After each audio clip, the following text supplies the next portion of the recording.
run you through now how I did the dolly shot from the Arch Garrison video for a song called The Oldest Road. Here's the footage. One of the problems with this footage is beautiful long room we were in, and I wanted to do a 30-second dolly shot. And if I track through this, you can see we pulled it off. It's a nice smooth floor. I was only using a cheap dolly, like a £30 dolly, and so the shot there sort of comes to fruition at about 36 seconds. But when we look back at this, we realise something. This wall here is very distracting. Also, the dolly shot is, even though it's a smooth floor, that cheap dolly's not really up to it. And whenever you use a dolly in anything apart from perfect conditions or with a proper dolly track, you're always going to get glitches and bumps along the way. Throughout this whole thing, I'm using After Effects Creative Cloud, which includes the warp stabilizer. So the very first thing I did was apply the warp stabilizer. Okay, so that's finished. So what we've got now is the warp stabilizer has been applied to it, and so you get a smoother track. Now, of course, using the warp stabilizer costs you something in terms of the frame. That's without the warp stabilizer, and that's with it. So we're losing a little at the edge of the frame. That's not the end of the world, because we get a much smoother track, and that's really important to a dolly shot. So that's the first thing. This whole wall is full of distracting junk, and we just didn't want any of this stuff. So I wanted to use the track camera feature. Now, the track camera feature will let you create a virtual camera that occupies the same space as the real camera. So the first thing I did was create a new composition and add that composition to it. So what I've got here is the the video with the warp stabilizer on it as the sort of the core element of this composition. And what I need to do now is use the camera tracker to track this real, rather bumpy camera, so that I can create a virtual camera that's working in three-dimensional space in this room, so that I can mask out this wall. So what you do is you go animation and track camera. After it's finished doing the solution for the camera track. And so what you have now, as soon as you come out of the camera track, is a series of points around this sort of space that need to be mapped up to give you the right plane for which you want to track the motion. Now you can see you get this little target shape to sort of indicate what motion you're sort of going to emulate in the motion track.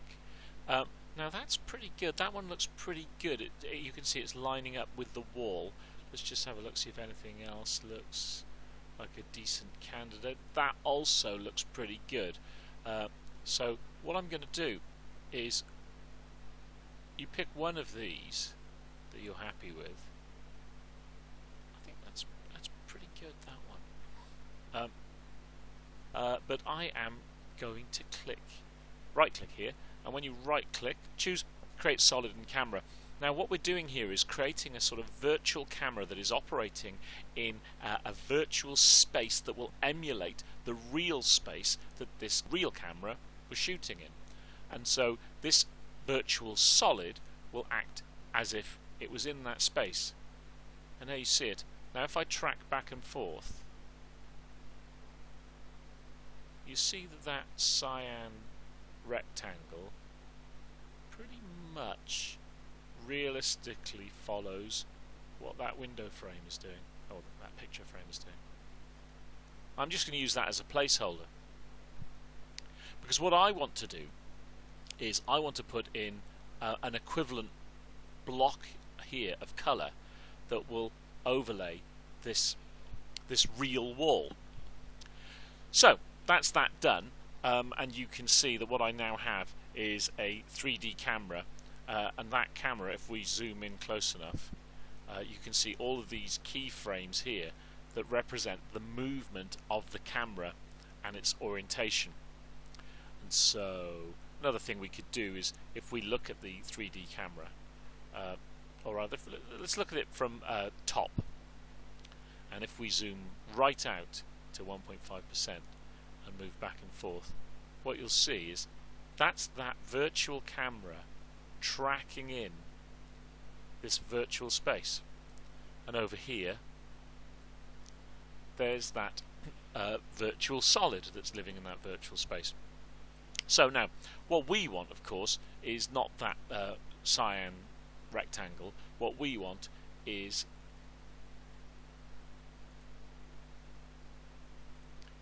a replacement wall for this. I'm going to take a frame, so I'm going to save that,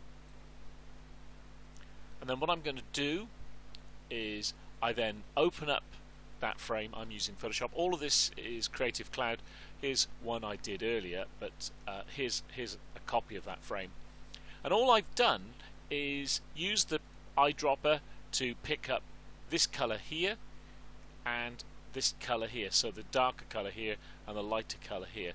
When I first did this, I actually made it this shape, but actually I realised, of course, what it should be is it should be a rectangle, because that's what the real wall is. The real wall is a rectangle, and the virtual camera only renders it in this irregular quadrilateral shape because of the perspective. And so what I've done is created this block of colour. I've put a layer mask on it. I'll get rid of that for the second. So this is literally just a gradation from the lighter colour to the darker colour, and that's literally what I'm going to use as my wall.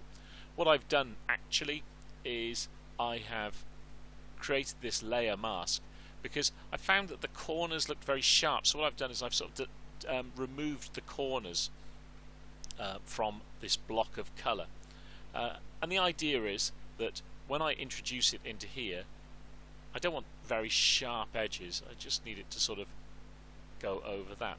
So anyway, back I go into my composition, and what I'm going to do now is I'm using that cyan rectangle as a sort of placeholder, and what I'm going to do now is introduce that wall that I've created in Photoshop.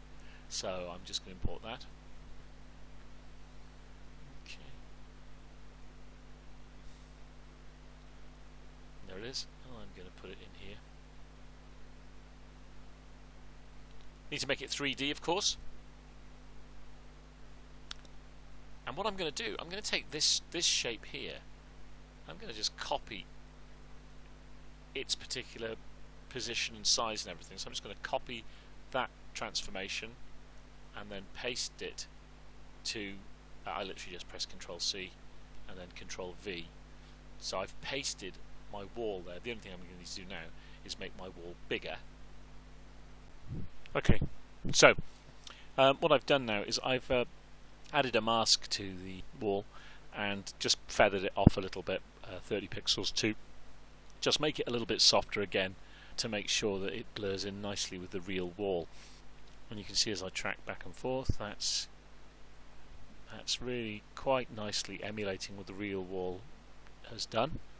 And if we turn off the background, you can see there it is. There's the wall bouncing around like the real camera in the real room. So what we've got here is a virtual wall in a virtual space being tracked by a virtual camera that emulates the real space, the real wall, and the real camera. So here's a before.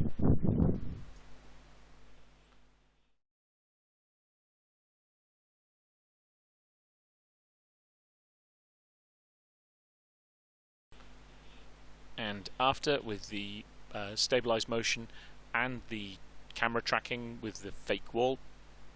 And here's a link to the final video, and please do watch it. I think it's a lovely song, and I think the video came out really well. Cheers, thanks, bye.